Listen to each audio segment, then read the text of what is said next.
नमस्कार श्रद्धालुओं, स्वागत है आपका हमारे channel loyal the spiritual secret में। मैं साध्वी करुणा आज इस वीडियो में आपको बताने वाली हूँ कि गृहस्थ व्यक्ति रोज की पूजा में ब्रह्मचर्य का पालन कैसे करें ताकि इष्ट देव की कृपा जल्दी से जल्दी प्राप्त हो सके। श्रद्धालुओं, वीडियो शुरू करने से पहले मेरा आप सभी से निवेदन है कि हिंदू धर्म और संस्कृति के प्रचार प्रसार करने के लिए आप हमारे चैनल को सब्सक्राइब करें, वीडियो को लाइक करें और साथ ही साथ वीडियो को ज़्यादा से ज़्यादा लोगों के साथ शेयर करें, जिससे सभी लोगों तक हिंदू धर्म का सही ज्ञान पहुंच सके और आपको पुण्य प्राप्त हो। तो श्रद्धालुओं, आइए वीडियो शुरू करते हैं। श्रद्धालुओं, क्या आप जानते हैं गृहस्थ व्यक्ति रोज की पूजा में ब्रह्मचर्य का पालन कैसे करें ताकि इष्ट देव की कृपा जल्दी प्राप्त हो? अगर नहीं तो मैं आपको इसके बारे में बताऊंगी। ब्रह्मचर्य का हमारे जीवन में बहुत महत्व होता है और पूजा में तो इसका बहुत ही ज़्यादा महत्व होता है। इसका प्रभाव हमारी पूजा पर बहुत अधिक पड़ता है। जब आप ब्रह्मचर्य धारण करते हैं तो निश्चित रूप से आपको अनुभव होते हैं और आपको आपके देवता की कृपा प्राप्त होती है, आपके इष्ट की कृपा प्राप्त होती है।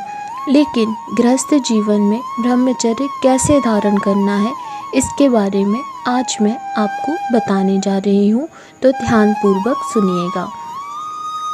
ब्रह्मचर्य गृहस्थ लोगों के लिए भी अलग अलग होता है। जैसे अगर आप कोई साधना करते हैं, मान लीजिए आपने 3 दिन की साधना की, 11 दिन की साधना की या फिर 21 दिन की या 41 दिन की साधना की, तो अगर आप गृहस्थ हो तो उस साधना में आपको आपकी पत्नी से दूर रहना होगा। उस समय आपके दिमाग में संभोग के विचार नहीं आना चाहिए। यह एक ऐसा समय होगा जिस समय आप अपनी पत्नी से दूर रहेंगे और घर में किसी भी महिला को या घर से बाहर किसी भी महिला को गलत नज़रों से नहीं देखेंगे। यह मानसिक और शारीरिक ब्रह्मचर्य कहलाता है। ये साधना के दौरान का ब्रह्मचर्य है। इस दौरान आपको यह भी ध्यान रखना होगा कि संभोग के विचार आपके मन में नहीं आने चाहिए। ना ही आपको कुछ ऐसा करना है जिससे आपका ब्रह्मचर्य खंडित हो जाए। कई बार स्वप्न के माध्यम से भी ब्रह्मचर्य खंडित हो जाता है, क्योंकि विचार आपके स्वप्न के माध्यम से आपको खंडित करते हैं। तो ये बात हुई साधना की, जिसमें 24 घंटे आपको ब्रह्मचर्य धारण करना है। जब कोई गृहस्थ किसी प्रकार की साधना नहीं करते लेकिन रोज की पूजा पाठ करते हैं, तो उसमें वे ब्रह्मचर्य धारण करते हैं या कर सकते हैं। गृहस्थ भी हनुमान जी की सेवा कर सकते हैं, उनको हनुमान जी की कृपा प्राप्त होती है। बहुत से लोग ऐसे होते हैं जो तामसिक वस्तुओं का सेवन करते हैं, वे भी हनुमान जी की सेवा कर सकते हैं और वे मंगलवार और शनिवार को ब्रह्मचर्य का पालन करें और करते भी हैं और तामसिक वस्तुओं का भी त्याग करते हैं, तब भी उन पर हनुमान जी की कृपा होती है। कई तांत्रिक हनुमान जी से कार्य लेते हैं, उनका मरघट साधना और शमशान में भी भोग दिया जाता है। अब बात करते हैं गृहस्थ जीवन की कि उसमें कैसे आपको ब्रह्मचर्य का पालन करना है। तो जब आप सुबह शाम की पूजा करते हैं तो उसमें भी आप ब्रह्मचर्य का पालन कर सकते हैं। मान लीजिए आप सुबह 7 बजे पूजा करते हैं और शाम को 7 बजे पूजा करते हैं, तो शाम की पूजा के 2 घंटे बाद आप अपनी पत्नी के साथ शयन कर सकते हैं।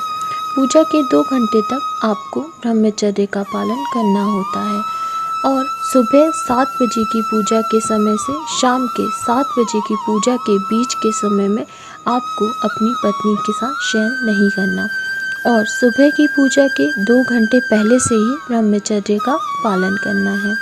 ऐसे आप गृहस्थ जीवन में रहते हुए भी ब्रह्मचर्य का पालन कर सकते हैं। अगर आप समय का ध्यान नहीं रखेंगे तो आपका ब्रह्मचर्य भी खंडित होता है और आपकी पूजा भी खंडित हो जाती है। सुबह से शाम तक की पूजा के समय तक का जो ध्यान होता है वह विशेष होता है। इस दौरान आपको ऐसी कोई भी क्रिया नहीं करनी जिससे आपका ब्रह्मचर्य खंडित हो जाए, चाहे शारीरिक रूप से हो या मानसिक रूप से हो। अब बात आती है कि कैसे ब्रह्मचर्य का पालन करें कि इष्ट देव की कृपा हो। तो जब आप समय का ध्यान रखते हुए ब्रह्मचर्य का पालन करेंगे तो आपके ऊपर अपने इष्ट देव की कृपा होगी, अवश्य होगी और बहुत ही जल्दी होगी। एक और प्रश्न पूछा गया था कि कैसे अनुभव होगा कि कुलदेवी या कुल देवता हमसे प्रसन्न है।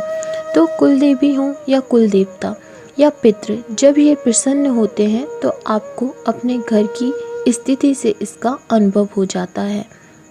जब ये प्रसन्न होते हैं तो घर में बरकत होती है, आपके घर के सभी कार्य आसानी से होते हैं, संतान सुख भी आपको प्राप्त होता है, मतलब चारों तरफ से खुशियाँ आती हैं। इसके साथ ही स्वप्न के माध्यम से भी आपकी कुलदेवी, आपके कुलदेवता और आपके पितृ आपको दर्शन देते हैं। जब कोई भक्त के पास आप जाते हो तो वह आपको इसके बारे में पूर्ण रूप से बताता है कि आपकी कुलदेवी की कृपा है या आपके देवता की कृपा है कि आपके पितृ की कृपा है। जब इनकी कृपा आपके ऊपर होती है तो नकारात्मक शक्तियाँ जो होती हैं वह भी आपसे और आपके परिवार से कोसों दूर रहती हैं। तो मुझे उम्मीद है कि आपको आपके प्रश्नों के उत्तर मिल गए होंगे। मुझे आशा है यह जानकारी आपको पसंद आई होगी। अगर आप हमारे चैनल पर नए हैं और अभी तक आपने हमारे चैनल को सब्सक्राइब नहीं किया है तो हमारे चैनल को सब्सक्राइब करें, बेल बटन को दबाएं जिससे नए वीडियो का नोटिफिकेशन आपको मिल सके। जानकारी को अपने मित्रों के साथ शेयर करें, वीडियो को लाइक करें, इस पर कमेंट करें। आपका बहुत बहुत धन्यवाद।